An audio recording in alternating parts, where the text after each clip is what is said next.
ተመልካቾቻችን ዛሬ በስካይላይት ተገኝተናል። የተገኘንበትን ምክንያት ሶስተኛው ዓለም አቀፍ የሆነው የሳይበር ሴኩሪቲ እና የዲጂታል ትራንስፎርሜሽን አኑዋል የሆነው ኮንፈረንስ ላይ ለመገኘት ነው።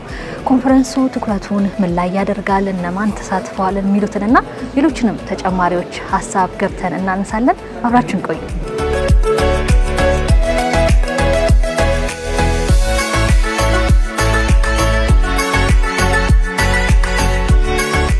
Excellencies, distinguished colleagues, ladies and gentlemen, good morning.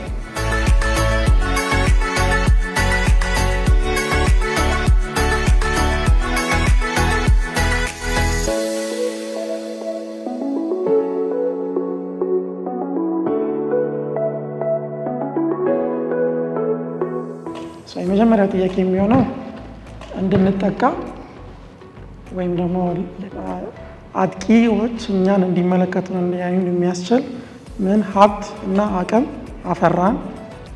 ከዛ ደግሞ ከኛ መጎዳት ከኛ በሚወሰድ ዳታ እና ሌሎች ምን የሚጠቀሙ አካላት አሉ? እና እነዚህን የመሳሰሉ ነገሮች ከኛ ሀገር ኮንቴክስት አንፃር መመልከት ይኖርብናል። ሁልጊዜም መንገዱ ሊለያይ ባይችልም ከሌሎች ዓለም አቀፍ ደረጃ ከሚኖሩ ጥቃቶች እኛን ለየት የሚያደርጉን ግን ከዚህ ጋር የተያያዙ ጉዳዮች ናቸው። የመጀመሪያው ምን ሀብት አፈራን ለሚለው አሁን እኛ እየሰራን ያለንበት አግሬሲቭ የዲጂታል ኢኮሲስተም የመገንባት ስርዓት ላይ እየሄድንበት ያለነው ርቀት ነው። በዚህ ውስጥ ኢንቴግሬት እያደረግናቸው ያሉ ሀብቶች እየለሙና ለህዝብ ተደራሽ እየሆኑ ያሉ አቅሞች ከዛ እነዚህ ደግሞ ሄደው ጥቅም ላይ የሚውሉባቸው ቁልፍ መሰረተ ልማቶች እነዚህ እየተመለከተን ነው የምንተነተነው ማለት ነው። ስለዚህ በዚህ ረገድ የአታክ ሰርፌሱ በስቷል። አዲስ ያመጣናቸው ባሉ እየተለማመድናቸው ባሉና ቀድሞም የነበሩ እያሻሻልናቸው ያሉትን ባህሪ ተከትሎ ደግሞ በዛው ልክ እየሰፋ ነው። ቃላቶቹ ግን ተመሳሳይ ሊሆኑ ይችላሉ። ለምሳሌ ራንሰምዌር አለ፣ አለ። ግን አሁን ድሮ ሊጠቃ ይችል የነበረው ሞስት ኢንተርኮኔክትድ የሆነው ኢንቲቲ ኦፍ ተቋም ነው ማለት ነው።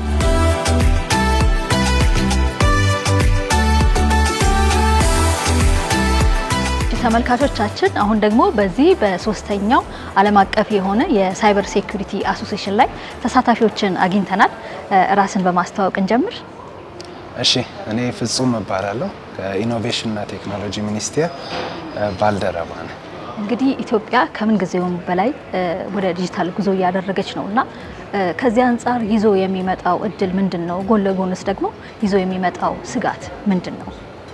ትልቅ ጥያቄ ነው ይሄ። ምንድነው ቴክኖሎጂ ሁለት ሳይድ ነው ያለው ሁሌ ማለት አንዱ እጅግ በጣም ጠቃሚ የሚሆንበት ወቅት አለ። አንዳንድ ጊዜ ደግሞ በትክክል ማኔጅ ካልተደረገ ጉዳቱ የሚያመዝንበት ወቅት አለና አሁን ኢትዮጵያ ውስጥ እንደምታዩት ከዛሬ 5-4 ዓመት በፊት ወደ ኋላ ብንመለስ በዲጂታል የምንሰራቸው ስራዎች ውስን ነበሩ። ዲጂታሊ ባንኮቻችን ማኑዋሊ ነበሩ። ሄልዝ ኬር ሲስተም ሄልዝ ሴክተሮቻችን ሲስተም አልነበራቸው። ሌሎችም ተቋማት አግሪካልቸራችን በቴክኖሎጂ አይደገፍም ነበር ብዙ ሴክተሮች። አሁን ግን ያ ነገር በሙሉ ወደ ዲጂታል ሲመጣ ስራ ከማቅለል አንፃር ከኮስት አንፃር ከስራዎችን ከማቀላጠፍ አንፃር እጅግ በጣም ጠቀሜታ አለው። ኦብቪየስ ማለት ግልጽ ነው። ቴክኖሎጂ በጣም ሰፖርት ያደርጋል ሁሉንም ሴክተር። ኢቭን የሚመርጠው ሴክተር የለም። በየትኛውም ሴክተር ላይ ቴክኖሎጂ እየደገፈ ስራዎችን የማቃለል የማቀላጠፍ ስራ ይሰራል። በዚህኛው በኩል ግን በትክክል ማኔጅ ካልተደረገ ቴክኖሎጂ አንዱ ትልቁ ስጋቱ የሳይበር ሴኩሪቲ ስጋት ነው። ለዛም ነው ኮንፈረንሱን ባጠቃላይ ምክንያቱም ይሄንን ተጠቅሞ ሰዎች አርቲፊሻል ኢንተለጀንስን ተጠቅሞ ሰዎች በቀላሉ ሰዎች ኪስ ውስጥ መግባት የሚችሉበት ጊዜ ላይ ስለደረስን ትልቁ ስጋት የሳይበር ሴኩሪቲ ስጋት ነው ብዬ ነው ማምነው ቴክኖሎጂ ላይ። ለዛም ነው ሳይበር ሴኩሪቲ ትልቅ ቦታ ሊሰጠው ይገባል። አብረን ከዲጂታል ትራንስፎርሜሽን ጉዟችን ላይ አብረን እሱንም አያይዘን ተደጋጋፊ ሆነው መጓዝ አለባቸው ብለንም እናስብ። እሺ በጣም ነው የማመሰግነው። በጣም አመሰግናለሁ። መልካም ጊዜ። መልካም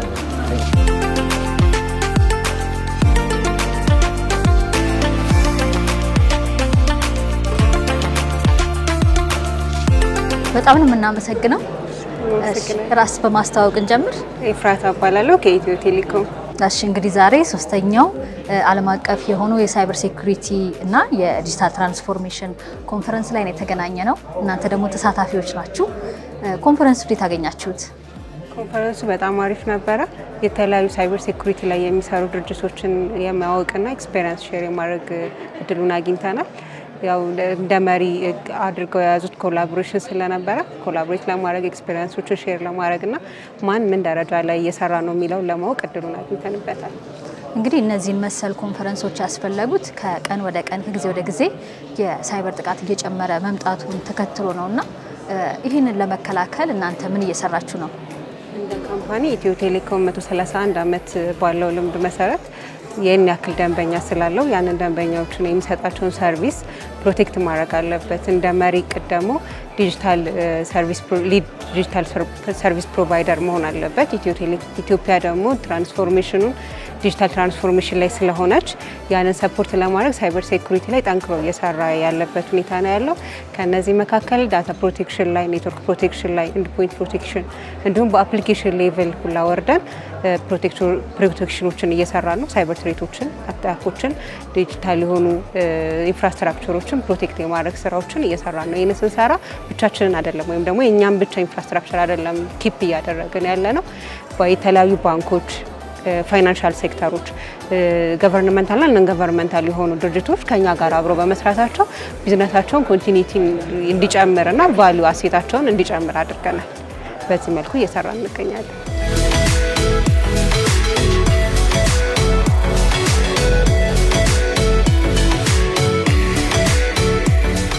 ራስ በማስተዋወቅ እንጀምር። ሽመልስ ገብረመድህን እባላለሁ። የኢቴክ ዋና ስራ አስፈጻሚ ነኝ። እሺ ዛሬ እንግዲህ ኮንፈረንሱ ላይ ተገናኘ ነውና ኮንፈረንሱን እንዴት አገኛችሁት? እንግዲህ ይሄ ኮንፈረንስ በሳይበር ሴኩሪቲ የኢትዮጵያ አሶሲዬሽን የተዘጋጀ ነው። ኮንፈረንሱ በጣም ጥሩ ነው። በተለይ መድረክ ላይ ፓናሊስት ሆነው ፕሬዘንተር ሆነው የቀረቡት አካላት በጣም በኢንዱስትሪው ላይ ወይም በዚህ በሳይበር ሴኩሪቲ አካባቢ ላይ ትልቅ ልምድ ያላቸውና የራሳቸው የሆነ ኤክስፖዠር ያላቸው ናቸው። ጥሩ አስተማሪ የነበረ ፕሮግራም ነው። እሺ እንግዲህ የሳይበር ጥቃት ከጊዜ ወደ ጊዜ ስጋት እየሆነ መጥቷልና እናንተ ይህንን ለመከላከል ምን እየሰራችሁ ነው? እንግዲህ የሳይበር ጥቃት የሁሉም ሰው ኃላፊነት ነው። ያኔ መዋጋት፣ ያኔ መከላከልና ለዛ አስፈላጊውን የሆነ ሪሜዲ መውሰድ የሁሉም የባለድርሻ አካላትን ብቻ ብለን ለጥቂት አካላት ምን ተው ሳይሆን እያንዳንዱ ግለሰብ፣ ተቋም፣ አገር እንደ አገር ትልቅ ኃላፊነት ያለበት ነው። በዚህ ኃላፊነት ላይ ኢቴክ እንግዲህ በ2020 ስታብሊሽ ያደረገ ካምፓኒ ነው። ሲመጣ ሜይንሊ አላማው በሳይበር ሴኩሪቲ አካባቢ ላይ የራሱን አስተዋጽኦ ለማድረግ ወደ አገር ውስጥ የመጣ ተቋም ነው። ይህ ተቋም እንግዲህ ከ23 በላይ የሚሆኑ አገራት ላይ ያሉ የቴክኖሎጂ ባለሙያዎችን አስተባብሮ በሼር ካምፓኒ ፎርማት የመጣ ነው።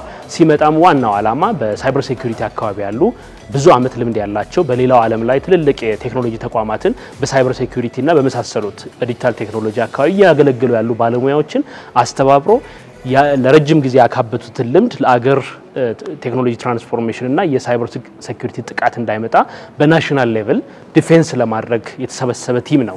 ይህ ቲም የፈጠረው ተቋም እንግዲህ የመጀመሪያውና ዋናው የቢዝነስ ላይ የሳይበር ሴኩሪቲ አገልግሎት መስጠት ነው።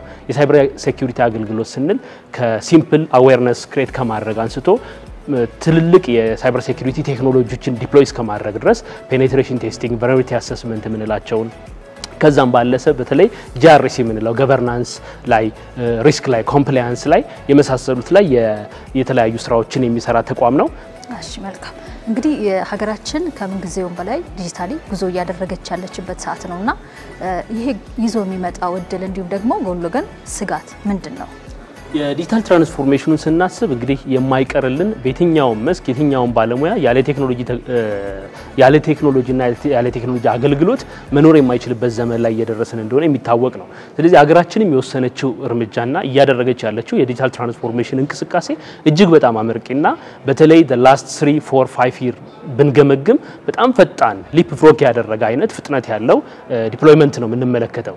ይሄን ፍጥነትን ስናይ ደግሞ ሳይበር ሴኩሪቲ በጎኑ አፍተር አፍተር ዘ ፋክት የሚመጣ ሳይሆን እያንዳንዱ የቴክኖሎጂ ዲፕሎይመንት እንቅስቃሴያችን አዶፕሽን እንቅስቃሴያችን የሳይበር ሴኩሪቲ ደግሞ ስራ አብሮ የማይሰራ ከሆነ በተቃራኒው ደግሞ ራሳችንን ለጥቃት የማጋለጥ ስፔሳችንን እያሰፋን ነው የምንሄደው። ስለዚህ አንድ ቴክኖሎጂ ዲፕሎይ ስናደርግ የዛኑ ያህል ለብዙ አካላት ለብዙ የጥቃት አምጪዎች ራሳችንን ክፍት የምናደርግ ስለሆነ በሳይበር ሴኩሪቲው አብሮ መስራት ካልተቻለ የቴክኖሎጂ ፍጥነታችንን የቴክኖሎጂ አዶፕሽን ስራችንን ወደ ኋላ የሚመልስና እንደውም ወደ ጥፋት ውስጥ ሊከተን የሚችል ነው። ስለዚህ የሳይበር ሴኩሪቲ አቴንሽን እያንዳንዱ ማህበረሰብ እያንዳንዱ ተቋም ከሚገዛው ቴክኖሎጂ በስተጀርባ ከሚወስዳቸው የቴክኖሎጂ አክሽኖች በስተጀርባ የሳይበር ሴኩሪቲ ጥቃትን ለመከላከል የሚያስችል የአሰራር ስርዓት ማይደፍን ወይም የማያመጣ ከሆነ አደጋው በጣም ከፍተኛ ነውና ይሄን በማድረግ አገርም እየተወጣች ያለችው እንደዚህ አይነት ኮንፈረንሶች የባለሙያዎች ትስስር አገር ውስጥ ካለው በላይ ደግሞ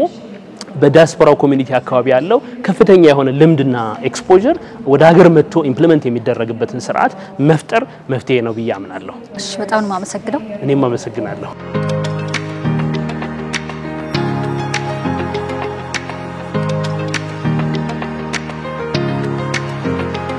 በጣም ነው ማመሰግነው።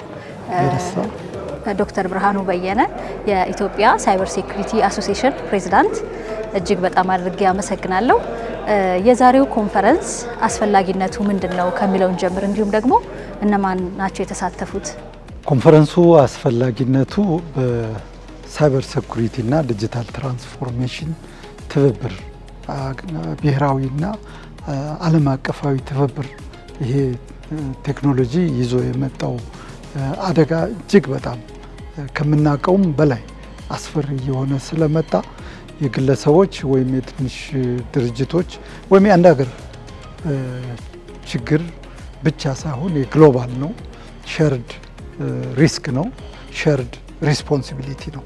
ስለዚህ የዛሬው የስብሰባችን ዋና ዓላማ ይህንን ቴክኖሎጂ በተመለከተ ከቴክኖሎጂው ጋር አብሮ የመጣውን ጥቃት የሳይበር ጥቃት እና ሳይበር ሬዚለንት ለመሆን ደግሞ እንዴት መተባበር አለብን በሚል አገር አቀፍ እና ብሔራዊ ተሳታፊዎች ያሉበት ኮንፈረንስ አዘጋጅተናል። ዓለም እንግዲህ በፍጥነት ነው ወደዚህ ወደ ዲጂታሉ ዓለም እየገባች ያለችውና እኛም ደግሞ እንደ ሀገር አንዱ ፓርት ነንና ከሳይበር ደህንነት አንፃር ምን አይነት ቁመና ሊኖረን ይገባል? የመጀመሪያውና ትልቁ አዌርነስ ንቃተ ህሊናን ማዳበር ነው። ከዛ ቀጥሎ ደግሞ የቴክኖሎጂ አጠቃቀም በጥንቃቄ የተሞላው አጠቃቀም ባህልን ዲቨሎፕ ማድረግ ማሳደግ ባህልን እንደ ባህል አድርገን የአንድ ጊዜ ስራ ብቻ አይደለም። ቴክኖሎጂውን በአሁኑ ሰዓት እንደ ምግብ እንደ ሌሎች ነገር በየቀኑ በየሰዓቱ እኛ ጋር ነው እየተጠቀምን ነው እና ይሄንን የምንጠቀመውን ቴክኖሎጂ ጥቅሙንም ከዛ ጋር አብሮ የመጣውን አደጋም ጭምር መገንዘብ ለዚያ ጥንቃቄ ማድረግ ነው አንዱና ዋናው። ከዛ በተረፈ ይሄንን በምርምር የተደገፈ እንዲሆን ያለንበት አቋም ምንድነው? ምንድናቸው ቴክኖሎጂው በምንል ጊዜ በየጊዜው እየቀየረ ስለሆነ ስለአሁኑ ብቻ አይደለም የምናወራው የሚመጣው የምናውቀው ብቻ አይደለም የማናውቀው በጣም ሰፊ እንትኖች አሉ። ደጋግሞ ሲነሳ እንደነበረው በአርቲፊሻል ኢንተለጀንስ አካባቢ በአሁኑ ሰዓት በጣም ከፍተኛ የቴክኖሎጂ እድገት አለ። ተጠቃሚዎች በጣም እያደጉ ናቸው። በጣም ምቹ ነው። እንዴት ይዞ የሚመጣው አደጋ አለና ይሄ ነው እንግዲህ አቋማችን የት ነው ብሎ መፈተሹ ራሱ ቅድሚያ የሚሰጠው ነው። በጣም ነው የማመሰግነው ዶክተር። በደስታ እኔም አመሰግናለሁ።